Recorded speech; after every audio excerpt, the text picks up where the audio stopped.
ఒక్కొక్క లీడర్ను ఇంకోటి చెప్తున్నానా, టీఆర్ఎస్ లీడర్లు బెదిరింపులు వస్తున్నాయి మా పార్టీలో చేరండి అని.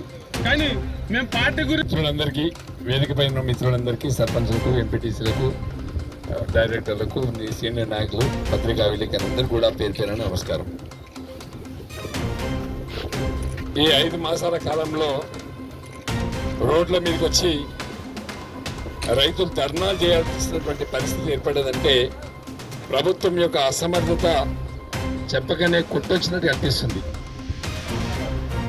వాస్తవంగా చెప్పాలంటే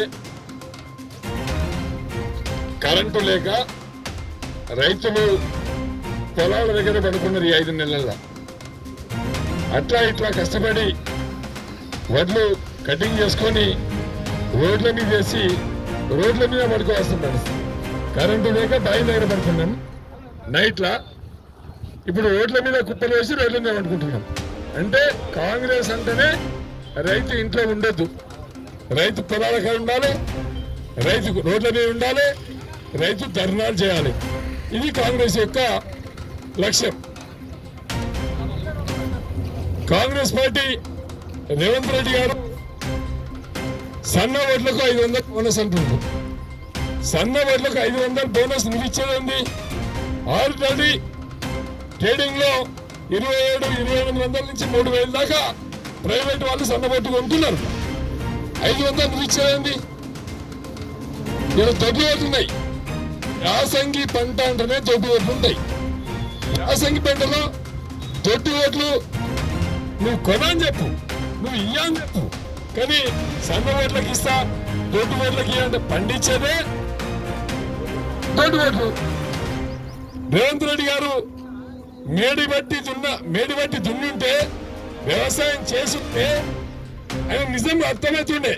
వ్యవసాయం యాసంగిలో ఎట్లాంటి ఓట్లు వస్తాయి, వర్షాకాలంలో ఎలాంటి ఓట్లు వస్తాయి తెలిసి ఉండేది. వ్యవసాయం చేయనటువంటి వ్యక్తి ఈ రాష్ట్రానికి ముఖ్యమంత్రి అయింది కాబట్టి రైతులు అంతా కూడా రోడ్ల మీదకి రావాల్సినటువంటి పరిస్థితి ఏర్పడింది. 10 సంవత్సరాలు కేసీఆర్ గారు అధికారంలో ఉన్నారు. కరువు లేదు, కరెంటు పోలే, కరువు లేదు, రోడ్ల మీదకి వచ్చేవారు ధర్నాలు చేయలే.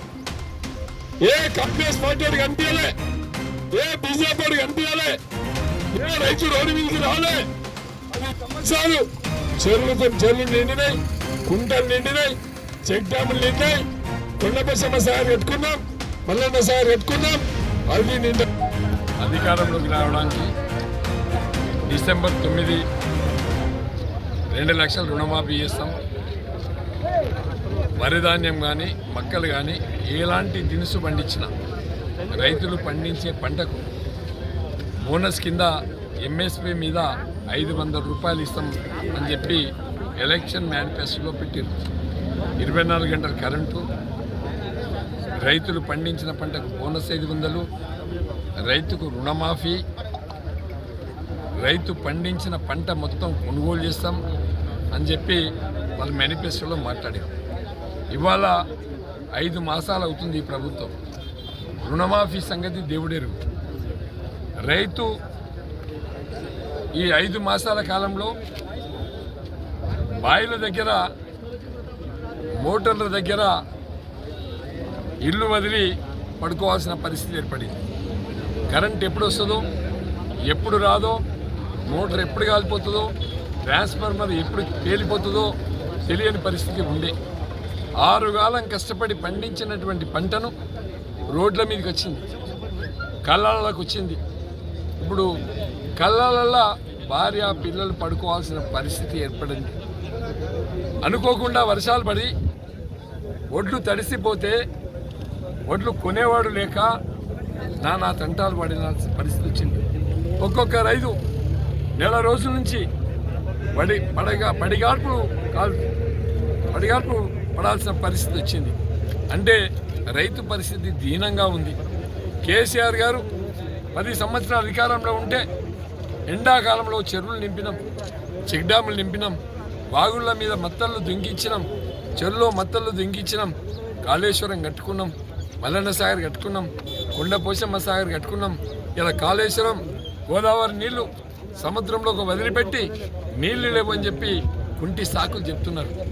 నేను ఒకటే కాంగ్రెస్ వాళ్ళకి విజ్ఞప్తి చేస్తున్నా, మీకు చిత్తశుద్ధి ఉంటే వెంటనే రండి, కుప్పకి నిలబడండి, ఒడ్లు కాంటలు పెట్టించండి, రైతులకు డబ్బులు ఇప్పించండి, రైతుల పక్షాన నిలబడండి, అప్పుడు బాగుంటుంది. కానీ 10 సంవత్సరాలు అధికారంలో కేసీఆర్ గారు ఉంటే ఏ రోజు కూడా ఏ పార్టీ కూడా ఏ నాయకుడు కూడా రోడ్ల మీదకి వచ్చి ధర్నాలు చేయలే. అనతి కాలంలోనే రోడ్ల మీదకి వచ్చి ధర్నాలు చేయాల్సినటువంటి పరిస్థితి దాపురించిందంటే ఇలా కాంగ్రెస్ పార్టీ వైఫల్యాలను చెప్పగానే కనిపిస్తుంది. మేము ఇన్ని రోజులు అధికారంలో ఉంటే కూడా ఏ రోజు కూడా పోలీసు వాళ్ళ మీద జులుం చూయించలే, పోలీసు వాళ్ళని పెట్టి ఇతర పార్టీ నాయకుల మీద కేసులు పెట్టించలే. ఇవాళ ఈ కాంగ్రెస్ గవర్నమెంట్ పోలీసు వాళ్ళని అడ్డం పెట్టుకొని గుండాయిజం చేస్తుండ్రు, బెదిరిస్తుండ్రు, దాదాగిరి చేస్తున్నారు. వాటిని మేము తీవ్రంగా ఖండిస్తున్నాం. ప్రజల పక్షాన నిలబడండి, ప్రజలకు ఇచ్చినటువంటి మాటను నిలబెట్టుకోండి, ప్రజల కోసమే పనిచేయండి, అప్పుడు ప్రజలు హర్షిస్తారు. ప్రజల పక్షాన మేము నిలబడినప్పుడు ఒక ప్రతిపక్ష పార్టీగా మేము రోడ్ల మీదకి వస్తాం, తప్పకుండా నిలదీస్తాం, నిలబెడతాం, ప్రజలకి మీ మెడలు వంచి ప్రజలకు చేయాల్సింది చేపిస్తామని చెప్పి సందర్భంగా హెచ్చరిస్తూ జై తెలంగాణ.